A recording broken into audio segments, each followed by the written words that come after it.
Fala, meus queridos, tudo bem com vocês? Como passaram essa semana, né, barra final de semana? Um final de semana da 26ª rodada do Campeonato Brasileiro, uma rodada maluca, com vitórias surpreendentes, improváveis, e de times que estão, né, brigando aí por muitas coisas no Campeonato Brasileiro. A gente está caminhando para os últimos 10 jogos do Campeonato Brasileiro, antes, obviamente, essa pausa para os jogos das seleções, né, a data FIFA, famosa e odiada data FIFA, né, e então a gente teve esses jogos aí nesse final de semana. Ficou faltando Cruzeiro e Cuiabá, por conta também da organização da CBF, exemplar, que organiza, né, o seu jogo da seleção num estádio de um time que está com um calendário em andamento, né? Tem vários, sei lá, tem mais de, vou dar um número aqui, mais de 1000 estádios no país inteiro, e eles escolhem justamente a Arena Pantanal, onde vai ser disputada a partida entre Cuiabá e Cruzeiro, interditam o estádio por uma semana, né, para cuidados do gramado. E aí, inclusive um ponto, né, que a gente vai até trazer um vídeo futuramente, talvez durante um momento de pré-temporada, sobre os gramados brasileiros, né? Eu acho que a gente tem muito assunto para conversar sobre isso. E aí o gramado não estava bom, aí pediram essa semaninha aí para descansar o gramado e ficar bom para o jogo entre Brasil e Venezuela hoje, se eu não me engano, hoje às 9h30 da noite. Meus queridos, vamos conversar então sobre a 26ª rodada, vai ser bem breve, bem tranquilo mesmo. Alguns jogos a gente vai se aprofundar, outros a gente só vai dar uma passada. Eu queria pedir para vocês, né, antes disso, só deixa eu pegar aqui certinho, mas eu queria pedir para vocês antes se inscrever, curtir, compartilhar com seus amigos esse vídeo, né, ajudar a gente a proliferar o melhor futebol do mundo, que é o futebol brasileiro, né? A gente sempre traz aqui a análise dos 20 clubes da Série A do Campeonato Brasileiro, seja em qualquer campeonato que eles disputem, desde o campeonato estadual até amistoso e até mesmo o campeonato mundial. Tomara que a gente tenha um representante brasileiro no campeonato no mundial do ano que vem, né?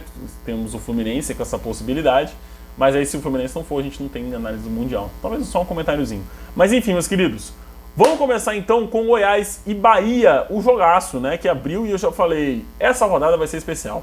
10 jogos num jogo só, 10 jogos, né? 10 gols em um jogo só. O Bahia começou na frente, abriu 2-0. O Goiás conseguiu o empate, conseguiu a virada, enfim, foram muitas viradas, muitos gols nessa partida. E eu não consegui acreditar ainda que foram 10 gols. Muito pelos os ataques e as defesas desses dois times. Eu acho que muito mais nesse jogo as defesas, né? Tanto o Bahia quanto o Goiás são péssimas defesas no Campeonato Brasileiro, tem péssimos números nesse quesito no Brasileirão. Os dois têm a contagem de gols sofridos alta, né, mais alta do que gols marcados, e isso a gente consegue levar em 2 pontos, né? O ataque é ruim também, né? O ataque não consegue dar bons frutos para o time, né? E aí a gente começa a entrar num ponto legal aqui, que são 10 gols de ataques ruins, de defesas ruins. E eu acho que o ponto principal as defesas foram tão ruins que os ataques se tornaram bons ataques, né? Dificilmente a gente consegue imaginar o Goiás marcando 4 gols e saindo derrotado, ou até mesmo o Bahia fazendo 6 gols e sofrendo 4 gols, né? Então eu acho que foi uma vitória importante do Bahia, mas se a gente for analisar critérios assim, foi uma vitória de 2-0, né? Um famoso 2-0. Guilherme 2 vezes marcou para o Goiás, Matheus Babi e João Magno completaram os 4 gols do Esmeraldino, Everaldo 3 vezes, Gilberto, Rafael Ratão e Biel fizeram os gols do Esquadrão de Aço, que sai da zona de rebaixamento, né? Nessa rodada começou a flertar ali com o Z4, vai para a 16ª colocação com 28 pontos, está a um pontinho, é verdade, da zona de rebaixamento, mas já começa a respirar. Acho que a briga vai ficar entre essas 5 equipes, né? América, Coritiba, Goiás, Vasco e Bahia. Dificilmente Cruzeiro, Santos, Corinthians vão começar a pensar muito nessa zona de rebaixamento. Óbvio que os times podem oscilar nessas últimas 10 rodadas e aí começar a entrar. E cara, você entrar na zona de rebaixamento faltando 10 rodadas para acabar o Brasileiro é muito perigoso.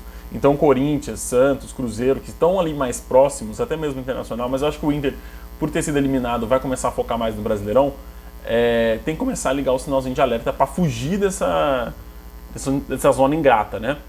Também no sábado tivemos 0-0 entre Vasco e São Paulo, um jogo muito equilibrado, né? Tão equilibrado que terminou sem gols, mas tanto o Vasco quanto o São Paulo tiveram oportunidades, criaram para fazerem seus gols. O São Paulo teve até um pênalti desperdiçado por Elton Rato, mas ficou no 0-0, o empate, não sei nem se é bom ou se é ruim, porque o São Paulo já está classificado para a Libertadores ano que vem, então não tem muita coisa que almejar nessa edição. Mas pro Vasco é ruim, obviamente, porque jogando em casa, por mais que tenha enfrentado uma grande equipe, poderia ter saído com a vitória. O empate não é total ruim, você consegue pontuar contra uma equipe poderosíssima, mas acho que a vitória seria muito melhor. Obviamente o time sairia da zona de rebaixamento, inclusive. Mas, cara, 0-0, conseguiu não tomar gols. O Vasco tá no bom caminho, tá? O andamento do Vasco para a reta final é bom, é boa. Esse percurso que o Vasco tá fazendo é bom. Tomara que não caia, porque o trabalho do Ramon é muito interessante. Corinthians recebeu o Flamengo encerrando a rodada de sábado, né? Ficou no 1-1. O Flamengo fez o primeiro gol com o Gerson, aliás, um belo gol, um golaço. E aí o Fábio Santos empatou, já encaminhando para a reta final de pênalti. O pênalti muito discutível, na minha opinião, não foi pênalti, não deveria ter sido marcado o pênalti. Mas o Flamengo foi melhor do que o Corinthians em boa parte do jogo. Só talvez na reta final ali que o jogo ficou um pouco mais equilibrado, com grandes chances dos dois lados, porque os dois times resolveram atacar e não se importar muito em defender. Foi uma trocação muito justa ali na reta final. E principalmente com as alterações. Eu acho que o Flamengo ele cai muito quando entra os reservas, tá? Quando entra o banco de reservas entra em campo, eu acho que o Flamengo acaba recaindo bastante. Já falando de Flamengo e falando de um assunto que está em voga essa semana, vamos falar do Tite, né? O que falou que não ia treinar nenhum time brasileiro esse ano, que não sei o quê. Cara, sendo bem sincero, depois do Vitor Pereira, eu já não espero mais nada de técnicos e pessoas ligadas ao futebol. Óbvio que tem suas exceções de grandes personalidades e grandes honras ali, digamos ali, pessoas honrosas no futebol, mas, cara, é dinheiro, envolve muito dinheiro, envolve projeto, envolve o cara querer também. Então ele pode ter falado isso ano passado e falar, poxa, final de 2023, vamos voltar a trabalhar, né? Vamos fazer um planejamento legal para 2024. E eu acho que isso que o Tite pensou, e cara, tudo bem, sabe? Tipo, deixa ele treinar o Flamengo, ser feliz no Flamengo, é um excelente nome, na minha opinião, é o melhor técnico brasileiro que a gente tem. Nenhum outro técnico brasileiro consegue entregar um trabalho igual ele entrega, nem mesmo o Fernando Diniz. Que entrega, e eu digo isso em questão de resultados dentro e questão de conquista também, né? Dentro e fora de campo, nesse fora de campo aí envolve questões de conquistas. Cara, o Tite é um excelente técnico, vencedor nos clubes que passou, mais no Corinthians, né? Mas na seleção também tem seus prêmios e seus fracassos, como qualquer técnico. Mas é um grande nome e, na minha opinião, o Flamengo cresce bastante com o Tite. Não esse ano, tá? Esse ano não. Acho que até implementar o futebol, até o Flamengo voltar a jogar bem, não sei se o Flamengo consegue conquistar o Brasileirão. Mas ali uma vaguinha para Libertadores é certeza. Mas pro ano que vem o Flamengo pode se tornar um time muito interessante. Principalmente fazendo aquele pente fino, né? Tirando alguns jogadores já cascudos e renovando esse elenco, que eu acho que é o principal que o Flamengo precisa pro ano que vem. Não de peças caras, tá? Precisa renovar o elenco com qualidade e... não quantidade, mas qualidade. Isso aí.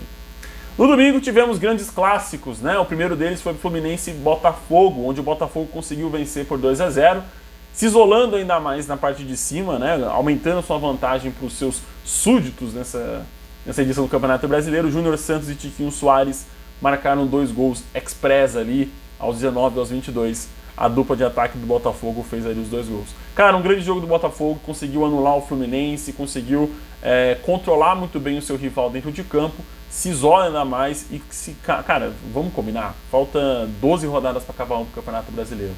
É o favorito e muito provavelmente vai ser o campeão. Cada time ali, no mínimo, precisa de 3 jogos para ultrapassar o Botafogo. É muita coisa.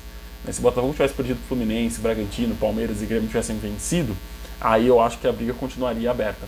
Mas faltando poucos jogos ali, 12 jogos para acabar, e o Red Bull Bragantino, que é o segundo colocado, a 9 pontos do Botafogo, ou seja, tem 3 jogos para igualar a pontuação, e o Botafogo perder esses 3 jogos, e um jogo a mais para passar. Então eu acho que é muita coisa ali para o Bragantino fazer.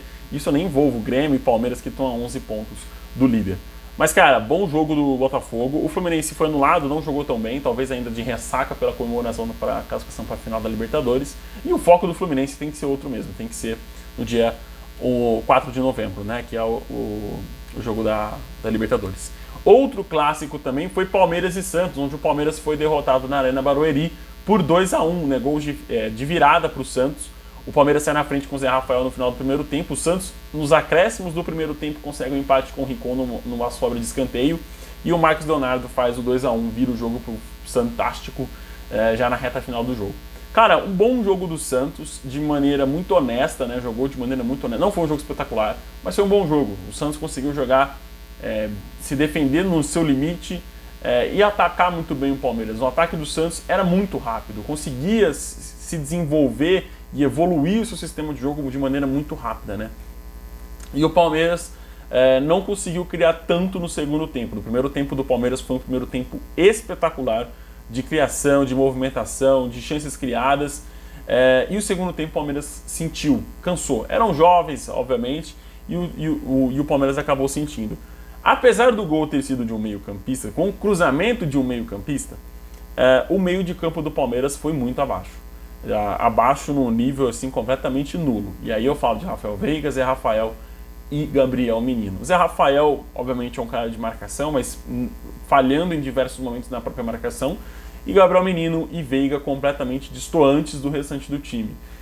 Uma excelente partida do trio de ataque, né, com Rony, Endrick e Kevin, né, fizeram excelentes jogadas, criações, movimentação.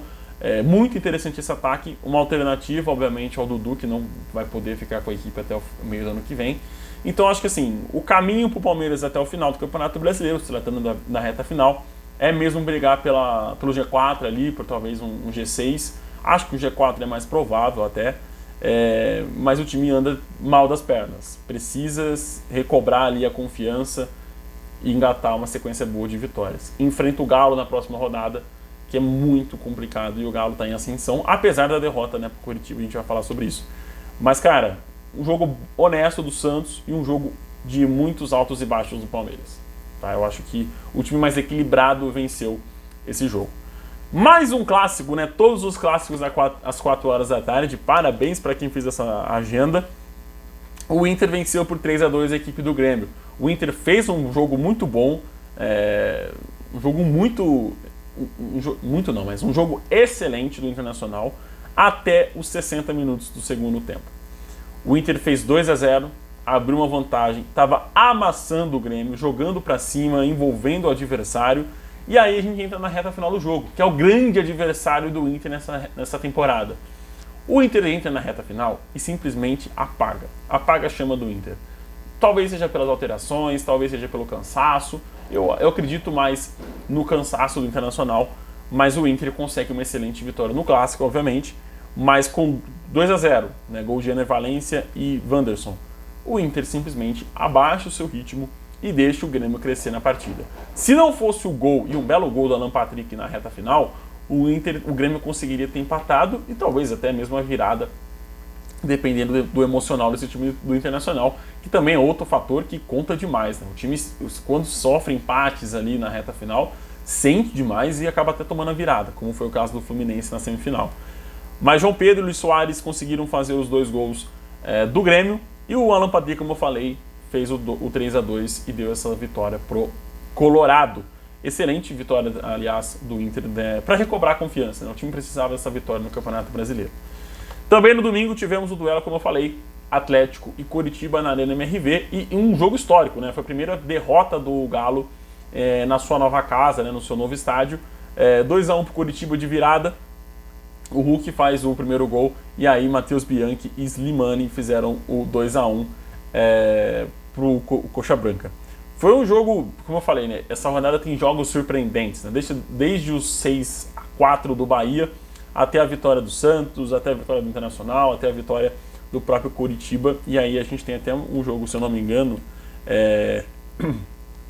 a virada maluca do Fortaleza em cima do América também foi um jogo muito espetacular.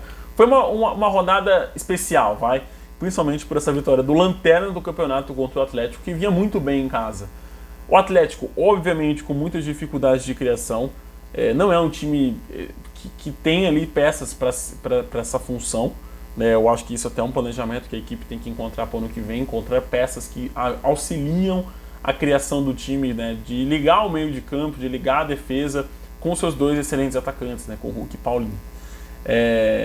E, inclusive, engraçado, né? Foi o primeiro gol do Atlético, que não foi do Paulinho na Arena MRV, né? Foi do Hulk. Mas o Coritiba foi muito melhor que o Atlético, tá? O Atlético jogou com medo, assim, do Coritiba, de sofrer, medo de perder pro Coritiba, e o Coritiba já não se importando muito, né? Precisando vencer ou perder né, e o Fluminense e o Curitiba conseguiu essa excelente vitória fora de casa, sai da lanterna do Brasileirão, empurra o América e já começa, acho muito difícil, mas já começa a pensar em sair do Z4 também. Empate na Liga Arena, né, no Paraná. O Atlético Paranaense ficou no 1-1 com o Red Bull Bragantino. Um jogo muito aberto também, com muitas oportunidades de ambos os lados. Empate ruim para os dois, dependendo da projeção das duas equipes. Acho que o Bragantino é mesmo se manter na zona de classificação para a Libertadores e o Atlético também entrar nessa zona. Mas foi um empate ruim para os dois. Acho que qualquer vitória para cada um dos lados seria muito melhor. Eric Ramírez fez o primeiro gol do jogo e Pablo empatou a parada com o Atlético. Foi um jogo equilibrado, com muita criação de ambos os lados. E, cara, um grande jogo de Canobi e Vitor Bueno, tá? Jogaram muito bem esse jogo na Liga Arena. Finalizando a 26ª rodada, tivemos o confronto entre Fortaleza e América. O América fez 2-0. E assim como o Internacional, é um time que sente demais. Só que um porém em relação ao Inter, o América tem a pior defesa do Campeonato Brasileiro. Isso fica comprovado jogo após jogo. Porque o time sofre muitos gols e bate muita cabeça. O gol do Lucero é uma lambança do sistema defensivo do América espetacular, assim. O time não consegue cortar a bola, o time não consegue tirar a bola de perto da área, que é o que o cruzamento vem e acaba, né, encontrando o Lucero ali livre para fazer o 2-1 no caso, né, o gol, o primeiro gol do Fortaleza, e aí depois o Fortaleza consegue se reencontrar no jogo, empatar e virar o duelo. Mastriani fez os 2 gols do América, que é um excelente do atacante, porque está fazendo milagre no América. Lucero, Machuca e Bruno Pacheco fizeram os gols do Leão do Pici. Bom jogo na Arena Castelão, bons jogos, aliás, nessa rodada, né? E para encerrar, meus queridos, eu queria pedir aqui um momento aqui para desejar esse vídeo à minha avó, que fez aniversário ontem, Dona Maria. Então deixa aqui nos comentários esse parabéns aí, eu quero pedir esse auxílio de vocês, que é uma mulher espetacular, que se eu estou seguindo o meu caminho aqui do meu sonho, ela tem muito dedo e muita força e muito empurrão nesse sentido. Meus queridos, o vídeo de hoje fica por aqui. Hoje tem seleção brasileira. Dia 14 vamos ter o jogo adiado entre Cuiabá e Cruzeiro. E vamos ter os 2 jogos, obviamente, da seleção do Fernando Diniz, que estão fazendo esses primeiros jogos aí nas eliminatórias. Muita projeção boa para essa seleção brasileira, apesar de ser obrigação classificar, obviamente, e vai classificar, porque são 7 times para classificar diretamente. E é isso, meus queridos. Um abraço, fiquem com Deus e até o próximo vídeo. Tchau, tchau.